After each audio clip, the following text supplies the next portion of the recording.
Bharatiya Janata party की पूर्ण तैयारियां हैं। चुनाव का आगाज हुआ है और ये चुनाव का आगाज हरियाणा में तीसरी बार भारतीय जनता पार्टी की सरकार हरियाणा की जनता के आशीर्वाद से ये बनेगी।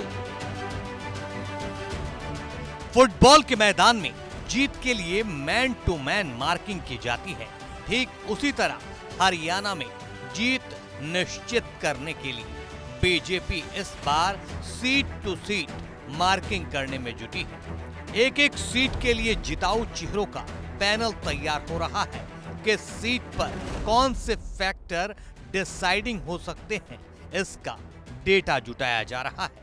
यानी हरियाणा के रण का मैदान तैयार हो चुका है।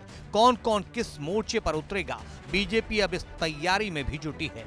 हरियाणा विधानसभा के लिए चुनाव के ऐलान के बाद सत्ताधारी बीजेपी एक्टिव मोड में है। बीजेपी ने ओपी धनखड़ की अगुवाई में मैनिफेस्टो कमेटी बनाने के साथ ही उम्मीदवार चयन की प्रक्रिया भी तेज कर दी है। बीजेपी लोकसभा चुनाव में 5 सीटों पर मिली हार के बाद बदले हुए हालात में बदली हुई रणनीति के साथ हरियाणा के चुनावी रण में उतरने की तैयारी में है। बीजेपी ने 15 सदस्यीय मैनिफेस्टो कमेटी की घोषणा की है, जिसका नेतृत्व अनुभवी नेता ओम प्रकाश धनखड़ करेंगे। कमेटी में राज्य के हर क्षेत्र से नेताओं को शामिल किया गया है ताकि संतुलन दिखाई दे। बीजेपी की मैनिफेस्टो कमेटी में किन किन नेताओं को जगह मिली है, पहले इस पर नजर डाल लेते हैं।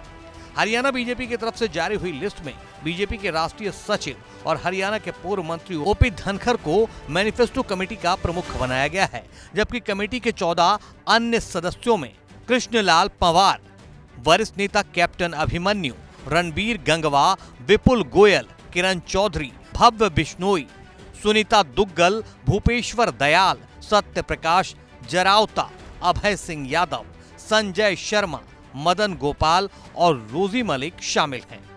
हरियाणा के पिछले चुनाव के लिए बीजेपी ने हम सबका ख्याल रखते हैं, हम योजनाओं को लटकाते भटकाते अटकाते नहीं हैं कि थीम पर मैनिफेस्टो जारी किया था। इस बार पार्टी के मैनिफेस्टो की थीम किसान और गरीब होगा। बीजेपी मैनिफेस्टो कमेटी के प्रमुख ओपी धनखड़ ने कहा है कि पार्टी का मैनिफेस्टो किसान और गरीब हितों को समर्पित होगा। धनखड़ को मैनिफेस्टो कमेटी का प्रमुख बनाया जाना और इसमें बंशीलाल की पुत्र वधू किरण चौधरी को शामिल किया जाना भी नाराज बताए जा रहे जाट वोट बैंक को साधने की रणनीति से जोड़कर देखा जा रहा है। हरियाणा में बीजेपी का फोकस गैर जाट वोट बैंक पर रहा है।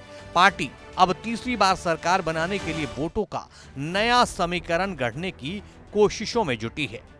कभी हरियाणा कांग्रेस का बड़ा चेहरा रही किरण चौधरी को पार्टी में शामिल कराना हो या कई फसलों को एमएसपी के दायरे में लाने का कैबिनेट का फैसला, ये सब इसी रणनीति का हिस्सा बताए जा रहे हैं। बीजेपी ने अब मास वोट बैंक की जगह छोटे छोटे वोट बैंक पर फोकस करने की रणनीति बनाई है।